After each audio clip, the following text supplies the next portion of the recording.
In today's video, we have some trade talk around 3 Canadian teams with the Oilers, Flames, and Senators. We have some NHL veteran players who may be looking at retirement. Plus, we have some other news around the NHL, including another PTO. All that coming up next. So welcome back to another video here at Top Shelf Hockey. As I mentioned, today we have a variety of NHL news and some trade rumors to take a look at. First up, we do have another PTO. The New York Rangers are bringing in an extra defenseman to training camp, and that's veteran Matt Bartkowski. Of course, he's played kind of up and down between the NHL and AHL. Last year, he spent the entire season, I believe, in the American Hockey League for the Penguins affiliate. So he'll go to the Rangers camp, probably looking at a two-way deal at best. I would think that the only reason they're bringing somebody in is once they get confirmation that Nils Lundqvist won't be showing up and is looking for a trade and is going to be withholding services until he gets that. So, but still, this won't really impact their NHL roster. And I would think like maybe they possibly give him a two-way deal and he ends up playing for their AHL team. Maybe, I guess, I'm not really sure. But there was rumors before about the Rangers bringing a defenseman on a PTO. It was starting to look like it wasn't going to happen. Then once the Nils Lundqvist news came, they seemed to kind of change their course here. The New York Islanders are officially adding defenseman Johnny Boychuk to their player development team. Boychuk has been seen on the ice with Islanders rookies and prospects as the rookie tournaments and rookie camps have been underway here all week. Certainly been out there working with them, which is great to see. So I think it's probably beneficial for a little bit, but word's starting to make its official rounds here now. Obviously, Johnny Boychuk, longtime NHL defenseman, unfortunately was forced to retire a little sooner than he probably would have liked due to injury.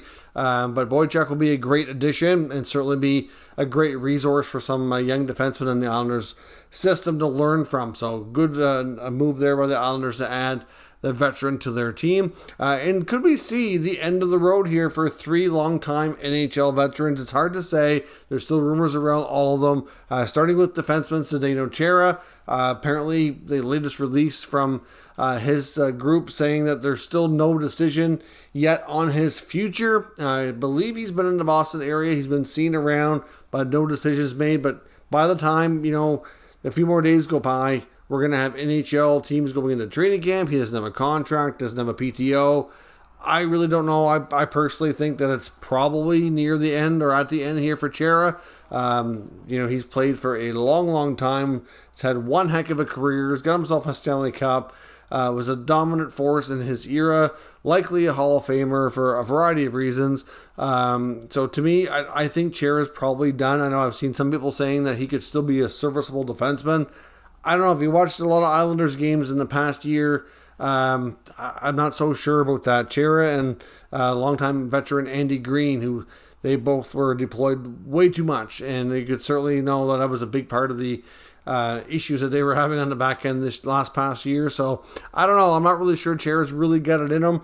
I mean, I guess he could be like instead of being an everyday defenseman, maybe, but I'm not so sure. I think he's probably going to want to go out while his playing levels, not any further diminished. So I'm going to say I think he's probably not going to play anymore, but we'll have to wait for an official announcement on that front. Joe Thornton, another longtime NHL veteran, of course, was on the Florida Panthers last year.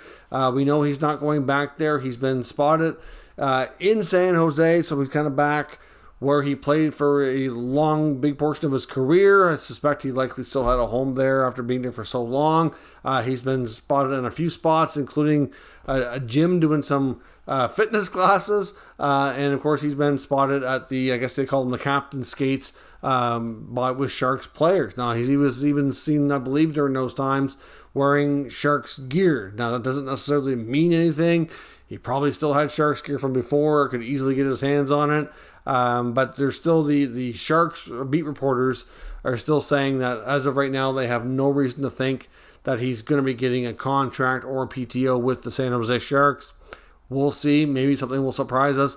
But again, based on last year and Thornton only being used sparingly by the Florida Panthers, I believe he only got into, I think it was 39 or 40 games or something like that last year. I don't think that he's going to be able to continue playing, and I wouldn't be shocked to find him working in another capacity within the game. I think he's one of those guys that appears just to love the sport so much that I can see him doing something, but I'm not sure that that's going to happen. But at the same time, he's certainly working out, keeping in shape, which he may want to do regardless.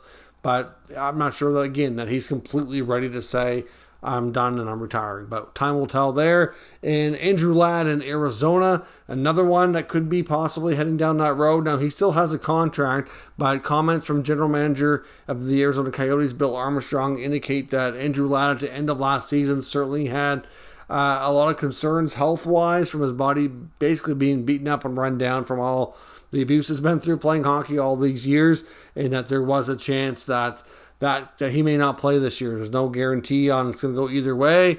I would imagine he'll have to show up for training camp, go through the physical portion of the the first day where you kind of get all your testing done, and they'll probably make a determination. But I don't be surprised if you find out that Andrew Ladd will spend the final year of his contract possibly on injured reserve, and it wouldn't be shocking if we found out that between Chara, Thornton, and Ladd that maybe all three have played their final NHL games. Hard to say. In the case of Thornton, I wouldn't be shocked if he signs a one-day contract with the Sharks and then does his retirement that way to retire as a Shark. And same with Chara. Wouldn't be surprised to see him go back to Boston, maybe sign a one-day contract and make a big retirement through them and retire as a Bruin. That would not be surprising at all. I would think that both organizations would be more than willing to entertain that. But these long-time veterans might be done, and we should hopefully find that out in the not-too-distant future. Now, onto some trade stuff that we might see.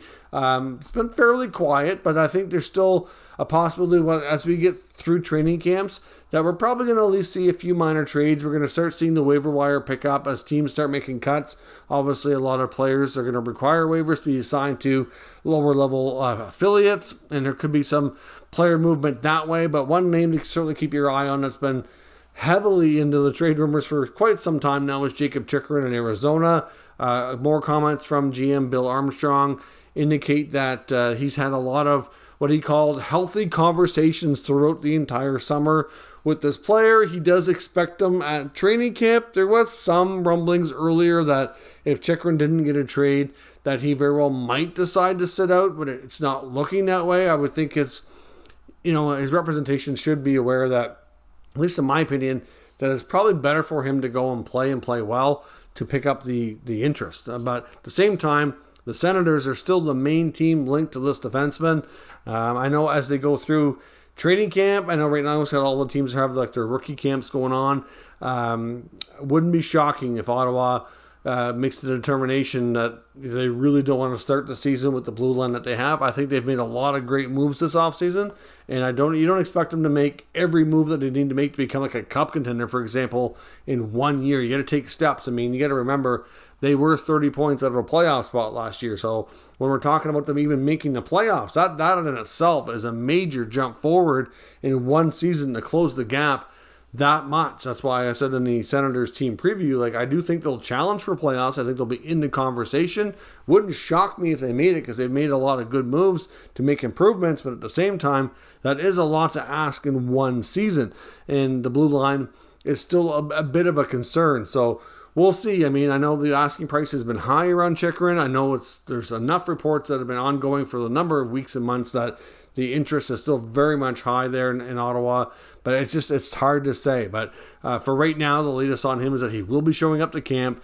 All indications are that he himself still wants to trade. It started, I think, with the team wanting to move him, seeing that there was good value there, and that it didn't necessarily make sense to keep him based on the direction they were going with the arena and everything that they're going to be going through over the next few years, trying to get this new arena that they really want to kind of build up through a lot of future prospects. Not that he's old by any means, but there's a good way there to recoup a lot of future assets, right? So it started, I think, that way, but then Chychrun was like, okay, well, maybe they want to trade me. I'm not sure I want to go through this, direction that they're going.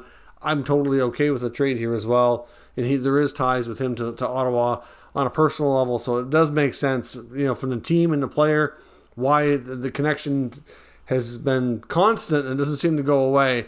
But we'll see what happens. Hopefully he shows up to camp, has a good, a good preseason, and starts the season well. We'll see. Wouldn't be shocked though if something happens early in between camp and the first part of the season.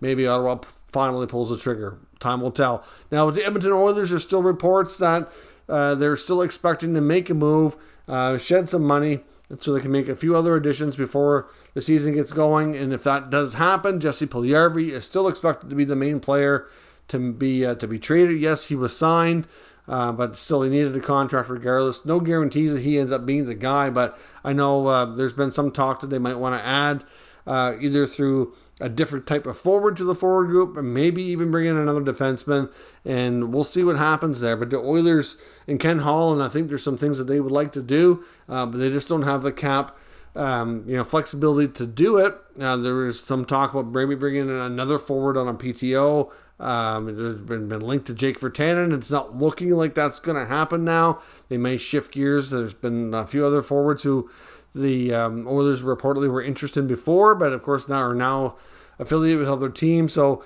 we'll see what happens. But Jesse Puljujarvi, far from a lock to start the season with the Edmonton Oilers and their provincial rival, the Calgary Flames. I know I even seen a report about, it was really just a one person's opinion. It wasn't like a rumor per se, about maybe these two teams doing a trade together, which I'm not sure entirely makes sense. You have seen it happen before, but it was kind of extreme circumstances at the time. But the Calgary Flames are expected to sign Michael Stone. Of course, he's coming to camp on a PTO, but there's already speculation that he's going to get a one-year deal at $750, which has basically been the Michael Stone special with the Flames here for the last number of years. They already, without having Stone, have more than enough defensemen. There's already been some talk about maybe moving one out, but at the same time, you can never have too much depth, especially for the hopes of having a long playoff run.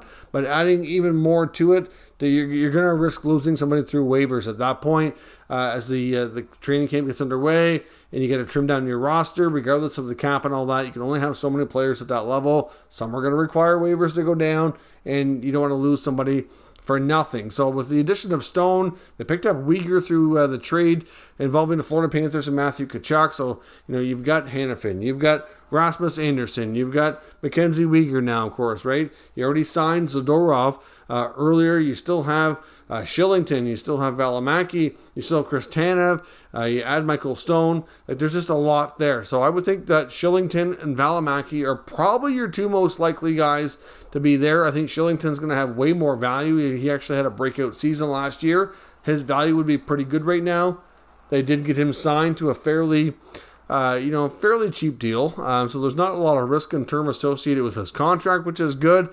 He's still fairly young, still an up-and-coming offensive, puck-moving, gifted defenseman in that regard, great skater. So to me, a Shillington trade very well might come to be.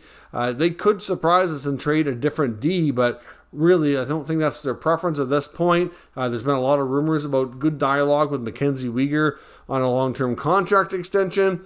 No guarantee, of course, that gets done, but it seems like there's ongoing discussions, and so far it appears to be progressive and positive so far. But, of course, no confirmation that is going to happen for sure. If they have too difficult to be at times signing Uyghur, maybe they go down that road, but I don't know if they really want to do that at this point. I think they see their pretty deep, strong D-core as being a real important piece here to hopefully have a lot of playoff success this year between solid goaltending and Markstrom, solid D-core that's one of the best in the league now with the additions that they've made. And then, yes, the forward group might be a little bit different. Arguably, maybe not as strong, it's hard to say, as last year, but still pretty darn good. Really, I think you're going to have a chance for some guys to have a bigger role, like Amon Giappani, for example. Huberdeau will replace Gaudreau. That's pretty much a wash. You take out Matthew Tkachuk. So, like I said, they're not exactly as strong, but then you throw in Kadri, right? It's just a different dynamic. It's a whole different beast. They're going to be a really good team, and they're not going to want to weaken themselves. I think Brad Treliving's kind of committed to kind of being in that go-for-it mode now. So, to me, I think a guy like a Shillington makes the most sense to trade. But we will see what happens. The Calgary Flames are going to have way too many defensemen, and they don't want to lose anybody through waiver. So let me know your thoughts. Would it even make any sense for the Oilers and Flames to have that conversation about a Shillington for Puljujarvi trade? I did see that floating around, but I don't know. That's just somebody's opinion out there. No indication they're actually talking, but I think the Oilers, personally, if they're going to trade Puljujarvi, I think they would want something different anyway. But let us know in the comments what you think. We'll talk about it further. If you're new to the channel, of course, make sure you subscribe and stick around. We'll keep you up to date with the latest news, rumors, and analysis on all 32 NHL teams. Thank you for watching, and I'll catch you next time.